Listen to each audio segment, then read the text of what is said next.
At first blush, Obsession looked to me like a very well-made bunny boiler story for Gen Z. Did you cook the cat?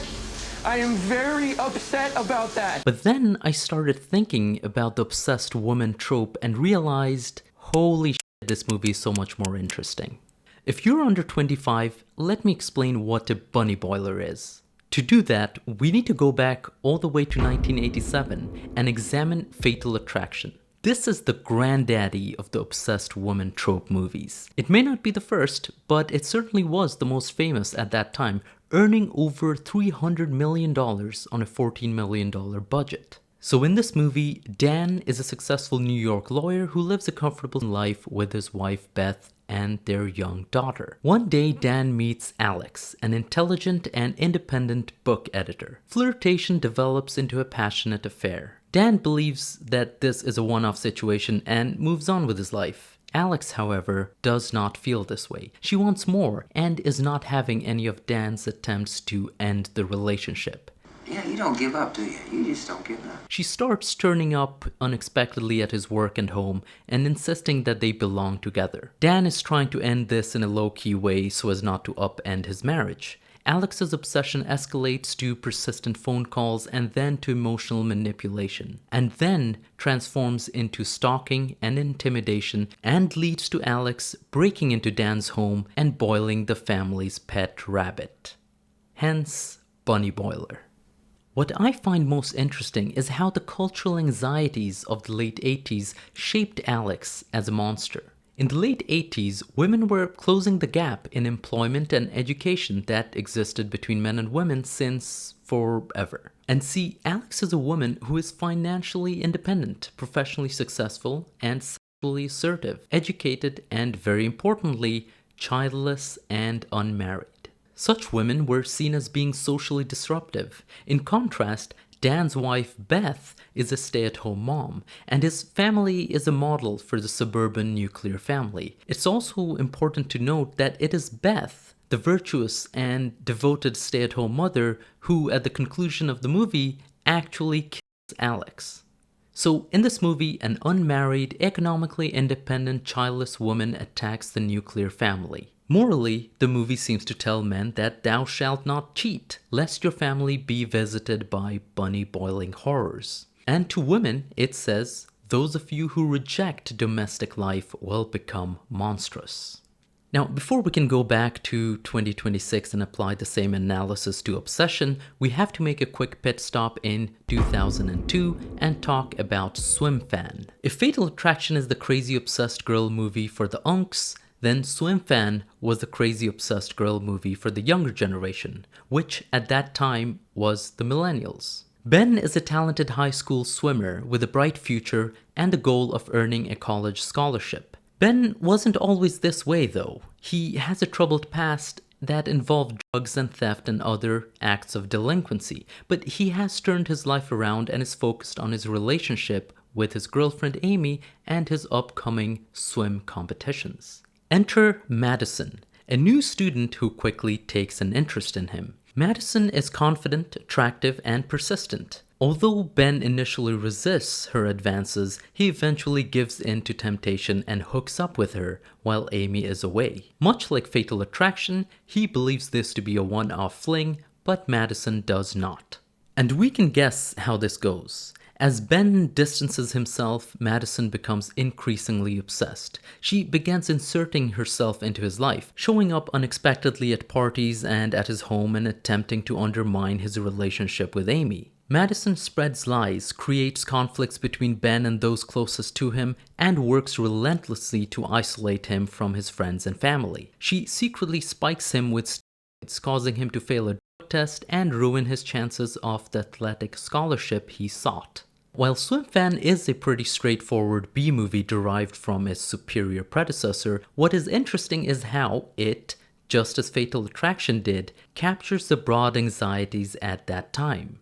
Moral panic about teen sexuality, youth violence, and most importantly, the impact of the internet. We see Madison sending unsolicited nudes to Ben and suffocating him with messages. Morally, it presents Madison and Amy as two different archetypes. Both are intelligent and ambitious girls, but Madison is sexually aggressive and unpredictable and exciting, whereas Amy is loyal and stable. So the movie punishes Ben for making the wrong choice, for choosing short-term excitement over long-term stability.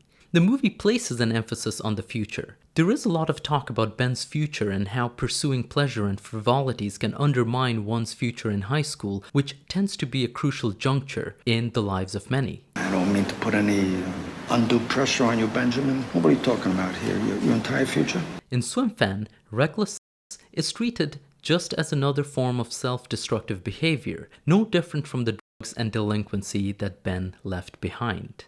Okay, now we're back in 2026, and we can ask, how does Nikki's situation capture the anxieties of our time? Well, first, let's start with the topic of women's autonomy. The scandals of a certain Jewish financier and a certain Jewish movie producer permeate the zeitgeist, both of which at their core are about negating the autonomy of women and coercing them to act in ways to satisfy men. The repealing of Roe v. Wade has further eroded the autonomy of women over their bodies in an entirely different way. And finally, AI has introduced new ways of exploitation, from deep fake pornography to the creation of digital replicas of real people without their consent. Even OnlyFans, where women participate of their own volition, creates a parasocial relationship where the men are seeing an ersatz version of the girl, a version that caters to the men and their needs. We should also note that the gender gap for pay and educational achievement has narrowed significantly since Fatal Attraction. Nikki and Bear work the same job, and in fact, Nikki is shown to be more ambitious than Bear, as she is on the cusp of quitting her job to pursue writing full-time.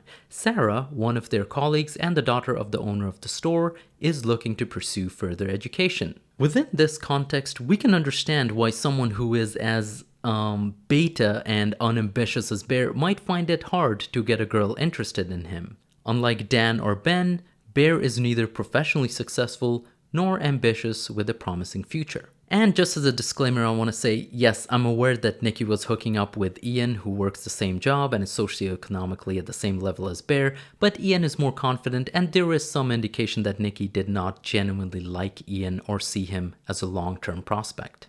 You know, you're the only person that I get to really talk to about this stuff, especially at work. You're not a complete brick wall. So, Bear wishes for Nikki to love him more than anyone in the fucking world. Wishing is all he can do, and the mechanics of how the wish is granted is key, because it doesn't change Nikki to like him, it doesn't subtly influence Nikki to find Bear more attractive, but rather it creates another Nikki that takes over her body. The real Nikki is still in there, but no longer in the driver's seat. This movie has many gory and horrific scenes, but the one I found particularly dark is when obsessed Nikki is asleep and the real Nikki is able to speak and begs Bear to be merciful and end her suffering. And Bear, completely oblivious to her pain, makes it about him. What's so bad about being with me? I've never been with you, Bear. And so Bear is in a relationship with an ersatz version of Nikki, one coerced to cater to his ego. She might as well be a paid girlfriend or an OnlyFans persona, or an AI-generated companion customized to his fantasies. The real Nikki remains trapped beneath the surface, stripped of agency and reduced to an object of consumption. I should also point out that Nikki's last name is Freeman, which is a pretty cheeky move by the writers. These obsessed girl movies are often remembered as thrillers, but they also function as time capsules, revealing what each generation feared about sex, gender, and relationships. Viewed together, Fatal Attraction, Swimfan, and Obsession form an accidental trilogy of cultural anxieties. Fatal Attraction feared the independent career woman who threatened the nuclear family. Swimfan feared the corrupting influence of adolescent sexuality and the emerging dangers of online communication and stalking. Obsession, by contrast, fears the erosion of autonomy of women in an age where coercion, parasocial relationships, and synthetic intimacy are ubiquitous. The monster has changed because society's fears have changed. Alex and Madison are terrifying because they cannot take no for an answer. Obsession's horror lies in the opposite direction. A man who wants love so badly that he is willing to replace a real woman with a version that cannot give no for an answer.